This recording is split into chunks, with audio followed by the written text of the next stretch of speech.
जब से अरविंद केजरीवाल जी को बेल मिली है, जमानत मिली है और भारतीय जनता पार्टी द्वारा लगाए गए झूठे केसों से वो तिहाड़ जेल से बाहर आए हैं, तब से भारतीय जनता पार्टी बौखलाई हुई है।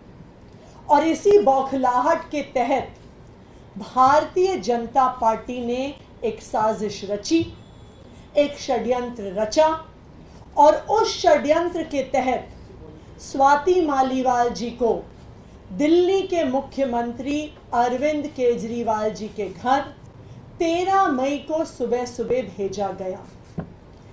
इस षड्यंत्र का इरादा था अरविंद केजरीवाल जी पर झूठे आरोप लगाना। स्वाति मालीवाल जी इस षड्यंत्र का चेहरा थी, स्वाति मालीवाल जी इस षड्यंत्र का मोहरा थी। स्वाति मालीवाल जी 13 मई को अनअनाउंस्ड, बिना अपॉइंटमेंट लिए मुख्यमंत्री आवास पहुंची। उनका इरादा था कि मुख्यमंत्री पर आरोप लगाया जाए, लेकिन मुख्यमंत्री जी उस समय अवेलेबल नहीं थे, उपलब्ध नहीं थे, इसलिए वो बच गए। फिर स्वाति मालीवाल जी ने विभव कुमार पर आरोप लगाए, लेकिन आज एक वीडियो सामने आया है, मुख्यमंत्री आवास के ड्राइंग रूम का वीडियो सामने आया है और उस वीडियो ने स्वाति मालीवाल जी के झूठ को पूरे देश के सामने रख दिया है। स्वाति मालीवाल जी ने जो कंप्लेंट करी थी, ये दिल्ली पुलिस को की गई उनकी एफआईआर और उस एफआईआर में शामिल फैक्ट शीट है। उस कंप्लेंट में स्वाति मालीवाल जी कहती हैं कि उनकी बेरहमी से मार पिटाई हुई, उन पर मुक्के मारे गए, घूंसे मारे गए, कि उनके सिर पर चोट लगी, कि वो उस पिटाई के बाद दर्द में कराह रही थी, उनसे बोला नहीं जा रहा था। वो पुलिस को बार बार कह रही थी कि मुझे मारा गया, मुझे पीटा गया। उन्होंने अपनी कंप्लेंट में लिखा है कि उनका सर टेबल पे लगा और उनका सर फट गया। उन्होंने लिखा है कि उनके कपड़े फाड़े गए, उनकी शर्ट के बटन फाड़े गए। ये सब कुछ स्वाति मालीवाल जी ने अपने आरोपों में कहा है, लेकिन जो आज वीडियो सामने आया है वो बिल्कुल इसके विपरीत सच्चाई दिखाता है। स्वाति मालीवाल जी उस ड्राइंग रूम में बहुत आराम से बैठी हुई हैं। वो पुलिस कर्मियों को ऊंची आवाज में डरा रही हैं, धमका रही हैं। विभव कुमार जी पर जिस पर उन्होंने आरोप लगाया है, ऊंची आवाज में उनको भी धमका रही हैं, उनके लिए अपशब्दों का प्रयोग कर रही हैं। उनके कपड़े फटे हुए नहीं हैं, किसी भी प्रकार से उनके सर पर चोट नहीं दिख रही है।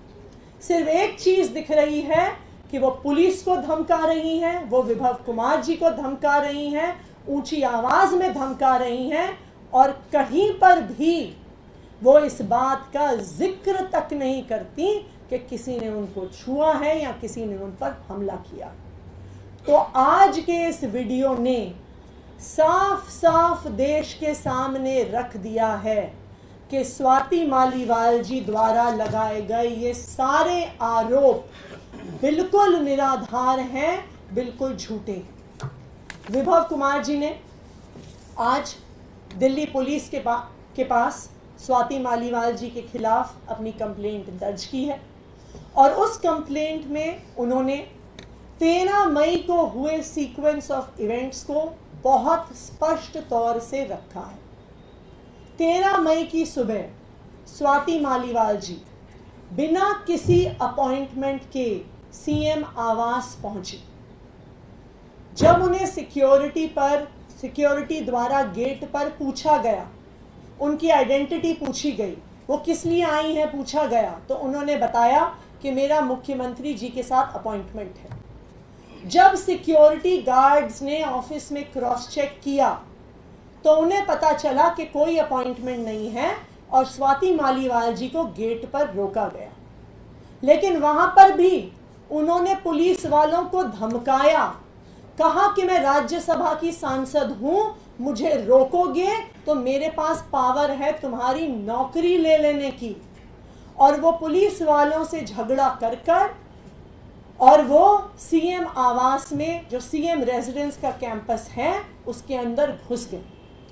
सिक्योरिटी उन्होंने फिर से कहा कि आपके पास अपॉइंटमेंट नहीं है, आप सीएम आवास में नहीं जा सकती हैं। और वो उन्हें सीएम रेजिडेंस के वेटिंग रूम में, जो वेटिंग रूम सीएम के रेजिडेंस के मेन बिल्डिंग जहां पे वो रहते हैं उससे बाहर है, वहां पर लेके गए, वहां पर बैठाया। उनको फिर से बताया गया आपके पास अपॉइंटमेंट आज नहीं है। वेटिंग रूम में बैठने के कुछ देर बाद वो जोर जबरदस्ती कर सीएम रेजिडेंस के मेन बिल्डिंग में, जहां पर मुख्यमंत्री और उनका परिवार रहता है, उस बिल्डिंग के अंदर घुस गई और वहां पर ड्राइंग रूम में जाकर बैठ गई। वहां पर उन्होंने कहा कि सीएम को बुलाओ, अभी बुलाओ, मुझे अभी मिलना है। अब आप मुझे बताइए, स्वाति मालीवाल जी राज्यसभा की सांसद हैं, क्या उन्हें पता नहीं है कि मुख्यमंत्री से अपॉइंटमेंट लेने का क्या तरीका होता है? क्या उन्हें पता नहीं है कि मुख्यमंत्री की कई शेड्यूल बिजी होते हैं, जरूरी नहीं है कि वो उपलब्ध हो?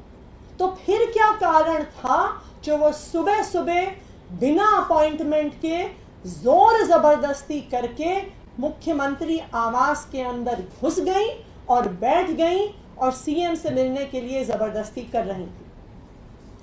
तब सीएम रेजिडेंस के स्टाफ ने विभव कुमार जी को फोन किया। 10-15 मिनट बाद विभव कुमार जी आए। उन्होंने स्वाति मालीवाल जी को ड्राइंग रूम में बताया कि आज मुख्यमंत्री जी अवेलेबल नहीं है, वो मिल नहीं पाएंगे।